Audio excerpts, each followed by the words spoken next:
Jaya Radha Madhava Punya Bihari.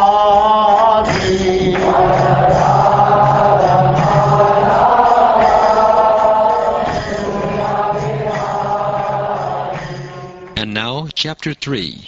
Yamaraj instructs his messengers.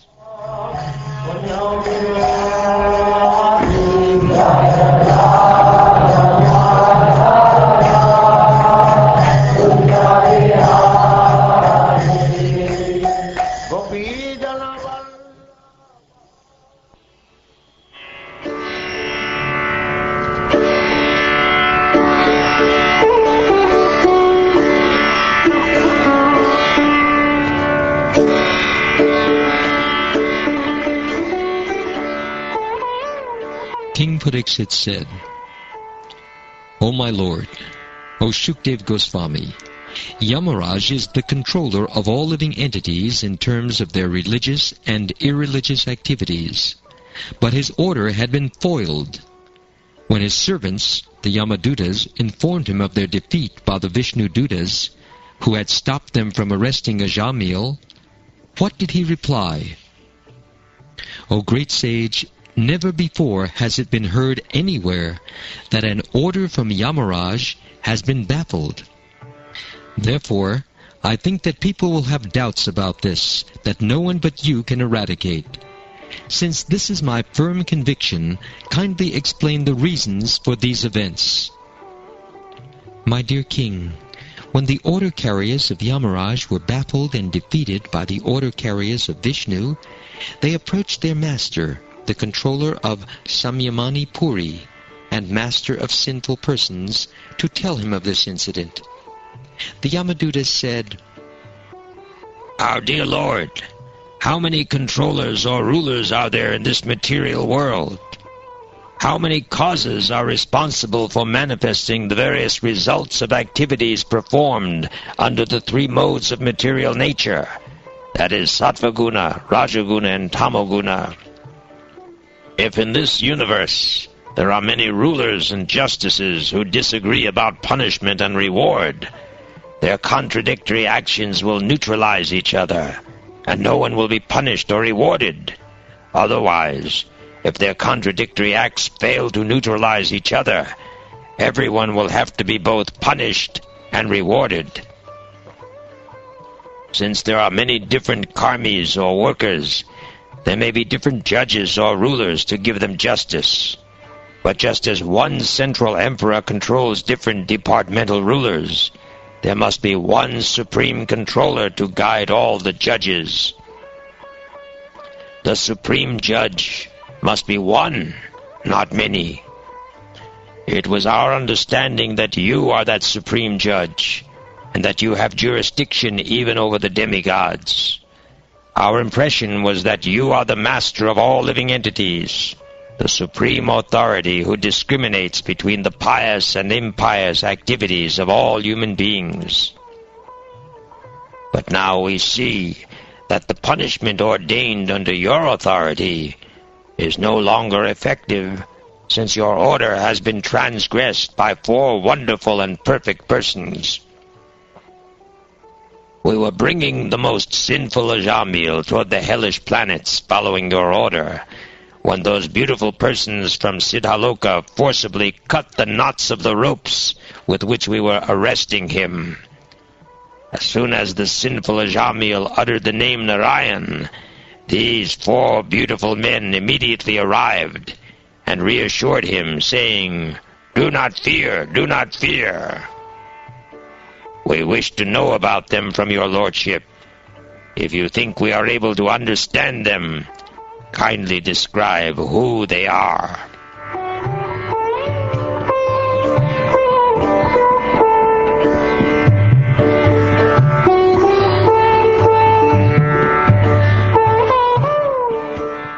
Sri Shukdev Goswami said, Thus, having been questioned, Lord Yamaraj, the supreme controller of the living entities, was very pleased with his order carriers because of hearing from them the holy name of Narayan. He remembered the lotus feet of the Lord and began to reply. Yamaraj said, My dear servants, you have accepted me as the supreme, but factually I am not. Above me and above all the other demigods, including Indra and Chandra, is the one supreme master and controller. The partial manifestations of his personality are Brahma, Vishnu, and Shiva, who are in charge of the creation, maintenance, and annihilation of this universe. He is like the two threads that form the length and breadth of a woven cloth. The entire world is controlled by him, just as a bull is controlled by a rope in its nose. Just as a driver of a bullock cart ties ropes through the nostrils of his bulls to control them, the Supreme Personality of Godhead binds all men through the ropes of his words in the Vedas, which set forth the names and activities of the distinct orders of human society, that is, Brahmin, Kshatriya, Vaishya, and Shudra. In fear of the members of these orders, all worship the Supreme Lord by offering him presentations according to their respective activities. I, Yamaraj, Indra, the king of heaven, Nritti, Varuna, Chandra, the moon god, Agni, Lord Shiva, Pavana, Lord Brahma, Surya, the sun god, Vishvasu, the 8 Vasus, the Sadyas, the Maruts, the Rudras, the Siddhas, and Marichi, and the other great rishis engaged in maintaining the departmental affairs of the universe, as well as the best of the demigods headed by Brihaspati, and the great sages headed by Bhrigu, are all certainly freed from the influence of the two base material modes of nature, namely, passion and ignorance. Nevertheless, although we are in the mode of goodness, we cannot understand the activities of the Supreme Personality of Godhead. What then is to be said of others who, under illusion, merely speculate to know God? As the different limbs of the body cannot see the eyes, the living entities cannot see the Supreme Lord, who is situated as the Supersoul in everyone's heart. Not by the senses, by the mind, by the life air, by thoughts within the heart, or by the vibration of words, can the living entities ascertain the real situation of the Supreme Lord. The Supreme Personality of Godhead is self-sufficient and fully independent. He is the master of everyone and everything, including the illusory energy. He has his form, qualities, and features, and similarly his order carriers, the Vaishnavas, who are very beautiful, possess bodily features, transcendental qualities, and a transcendental nature almost like his. They always wander within this world with full independence. The order carriers of Lord Vishnu, who are worshipped even by the demigods, possess wonderful bodily features, exactly like those of Vishnu, and are very rarely seen. The Vishnu Dutas protect the devotees of the Lord from the hands of enemies, from envious persons, and even from my jurisdiction, as well as from natural disturbances. Real religious principles are enacted by the Supreme Personality of Godhead. Although fully situated in the mode of goodness, even the great rishis who occupy the topmost planets cannot ascertain the real religious principles, nor can the demigods or the leaders of Siddhaloka, to say nothing of the asuras, ordinary human beings, Vidyadharas and Charanas.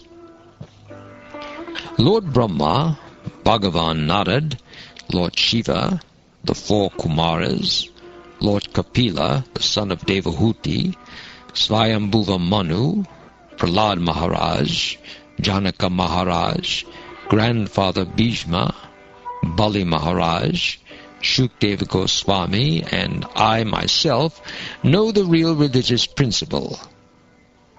My dear servants, this transcendental religious principle, which is known as Bhagavad Dharma, or surrender unto the Supreme Lord and love for Him, is uncontaminated by the material modes of nature.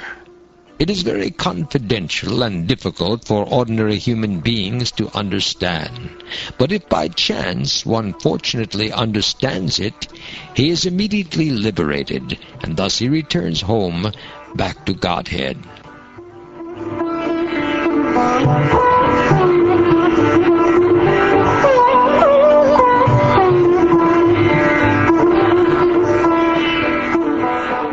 Devotional service, beginning with the chanting of the holy name of the Lord, is the ultimate religious principle for the living entity in human society. My dear servants, who are as good as my sons, just see how glorious is the chanting of the holy name of the Lord.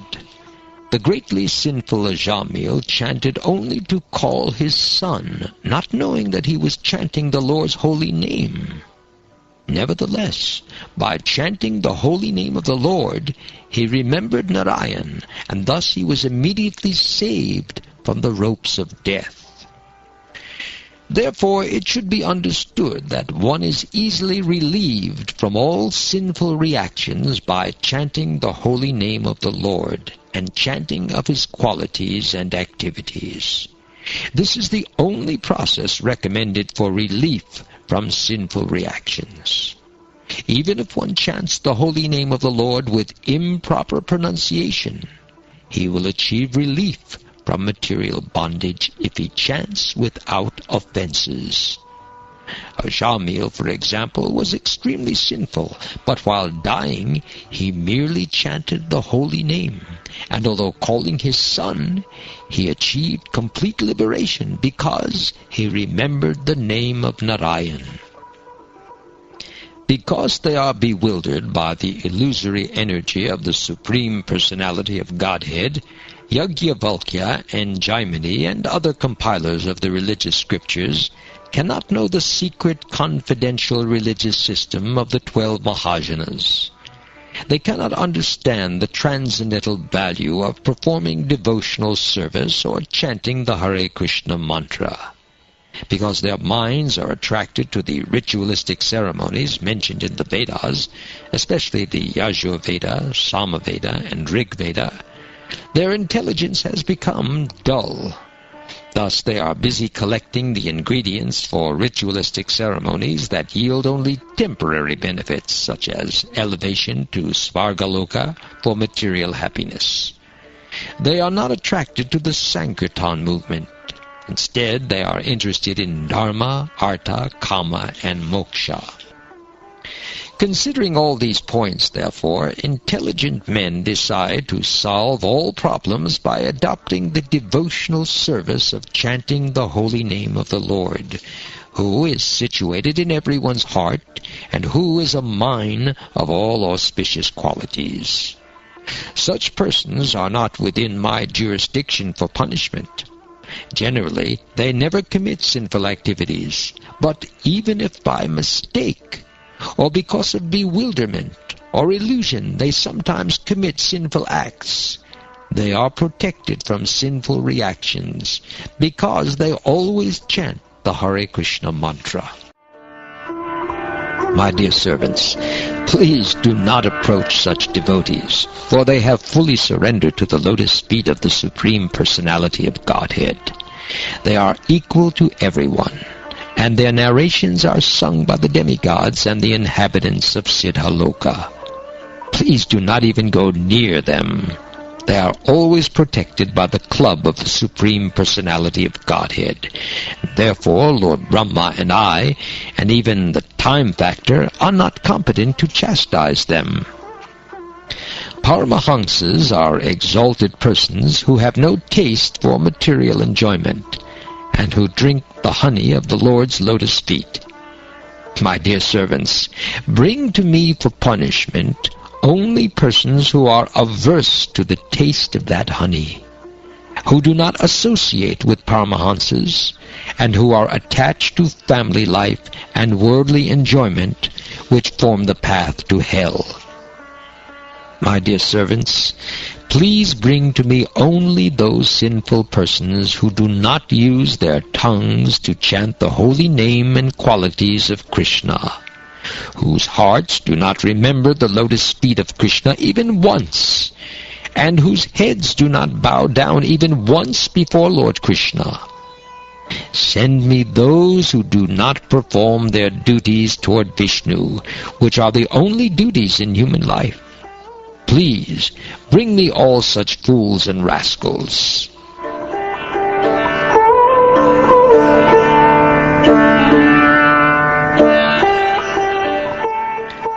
Then Yamaraj, considering himself and his servants to be offenders, spoke as follows, begging pardon from the Lord. O my Lord, my servants have surely committed a great offense by arresting a Vaishnava such as Ajamil. O Narayan, O supreme and oldest person, please forgive us. Because of our ignorance, we failed to recognize Ajamil as a servant of your lordship, and thus we have certainly committed a great offense. Therefore, with folded hands, we beg your pardon. My Lord, since you are supremely merciful and are always full of good qualities, please pardon us. We offer our respectful obeisances unto you.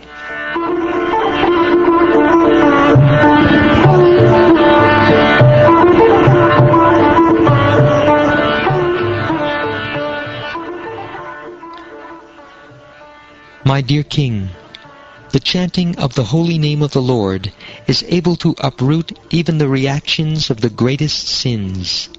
Therefore, the chanting of the Sankirtan movement is the most auspicious activity in the entire universe. Please try to understand this so that others will take it seriously.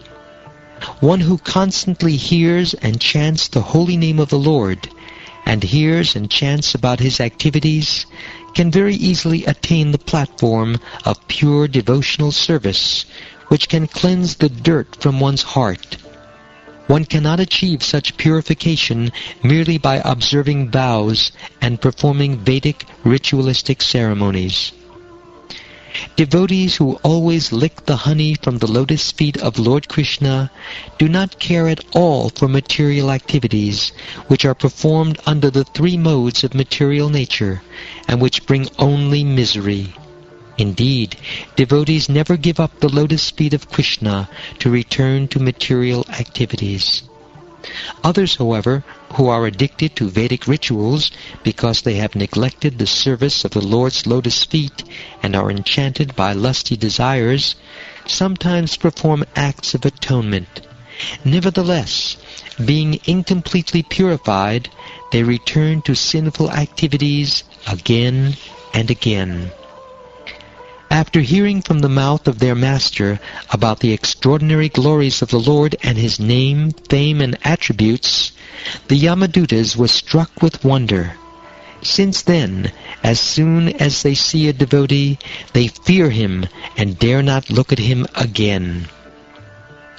When the great sage Agastya, the son of Kumbha, was residing in the Malya hills and worshipping the Supreme Personality of Godhead, I approached him, and he explained to me this confidential history.